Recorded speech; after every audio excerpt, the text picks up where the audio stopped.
இருக்கணும்.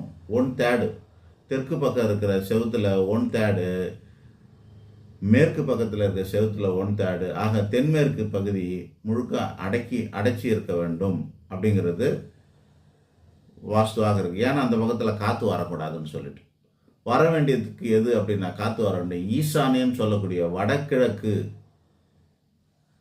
வடகிழக்கிலிருந்து வரக்கூடிய காற்று நமக்கு நன்மையை தரக்கூடியதாக இருக்கும். அதனால அது வடக்கு பக்கத்துலேயோ கிழக்கு பக்கத்துலேயோ வடகிழக்காக இருக்க, கிழக்க பார்த்த வடகிழக்கு, வடக்க பார்த்த வடகிழக்கு, 2 வாசலும் உச்ச வாசலாக சொல்கிறாங்க. அது வழியாக நம்ம என்ட்ரன்ஸ் உள்ளே போகணும், காற்றும் உள்ளே வரணும் அப்படிங்கிறது தான் நம்மளுடைய அறிவியலாக இருக்கிறது.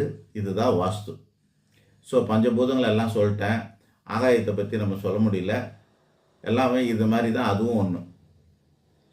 ஆக எல்லாமே உள்ளே வர்றதோ இந்த காற்று இப்பெல்லாம் நமக்கு சாதகமாக பயன்படுத்துறது தான். பாதகமாக சாதகமாக பயன்படுத்துறது பேர் தான். எல்லாத்துலையும் நல்லது கெட்டது இருக்கும். காற்றுல நல்ல கெட்ட காற்று, கெட்ட காற்று இருக்குது சொல்லிட்டேன்.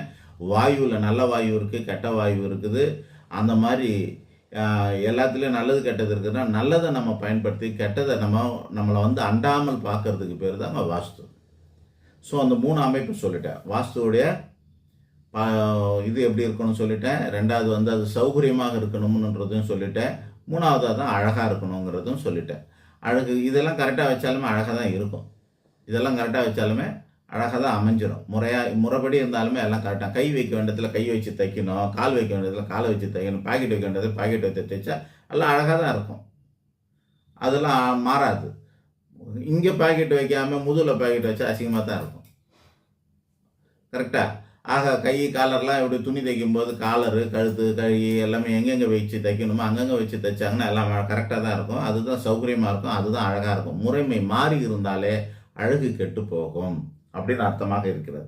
ஆக இது வாஸ்து ஆகிறது. இப்போ உங்களோட கேள்விக்கான பதில், மாற்று மதத்தினருக்கு வேலை செய்யுமா வேலை செய்யாதா அப்படின்னா, அவர்களும் மனிதர்கள் தான், அவர்களுக்கும் வேலை செய்யும்.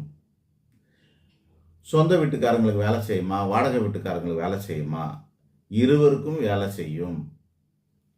சொந்த வீட்டுக்காரர்கள் காலத்துக்கு அங்கே இருக்கிறவராக இருப்பார்கள், நீண்ட காலம் இருப்பார்கள். அதனால அவங்களுக்கு ரொம்ப ரொம்ப முக்கியம். டெம்பரவரியாக இருப்பாங்க சில பேர். வாடகைக்கு வரவங்க டெம்பரவரியாக இருக்கிறதுனால அவங்களுக்கு அந்த வாஸ்து வேலை செய்யறதுக்கு முன்னாடி அவங்க மாறி போயிடலாம். எல்லாமே அவங்களுடைய தசா காலத்தை பொறுத்தது. ஒரு தசைங்கிறது குறைஞ்சபட்ச தசை